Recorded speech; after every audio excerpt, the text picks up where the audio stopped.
ឆ្អឹងកតុយគោណាបងប្អូនហើយដើម្បីបានឆ្អឹងកតុយគោនេះក៏យើងត្រូវធ្វើដំណើរទៅទីប្រជុំជនដែលមានខ្មែររស់នៅច្រើនដែលมันមានលោកតែនៅកន្លែងដែលខ្ញុំរស់នៅហ្នឹងគឺអត់មានទេផ្នែកឆ្អឹងចឹងឯង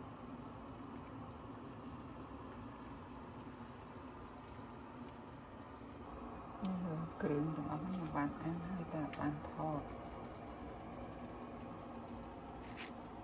យកមកស្ងោរស៊ុបទៅស៊ុបចូលនឹងអស់ចឹងទៅ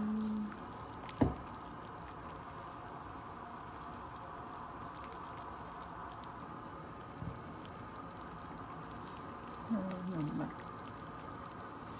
ដល់ការអំបិលបន្តិច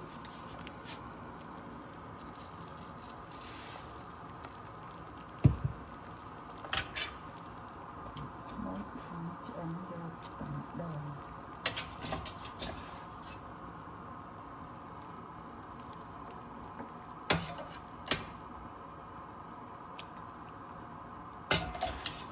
ឆ្អឹងស្រោចទឹកចោលមកសាបងប្អូនអើយតែដោយសារ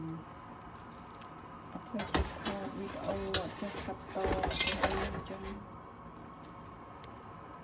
គាត់តែចំណុចធំបានហើយព្រោះខ្ញុំមិនបានអ្នកចេះធ្វើម្ហូបទេការដែលបរិហាហ្នឹងក៏ណាបរិហាចង់បង្ហាញកន្លែងដែលយើងរស់នៅវាចង់ញ៉ាំសាច់ចឹងអីគឺអត់មានទេត្រូវឡើងទៅទីក្រុងទៅ3 ម៉ោងមក3 ម៉ោងបងប្អូនគិតមើលគាត់សាំងឡានទៅម្ដងអស់100ជាង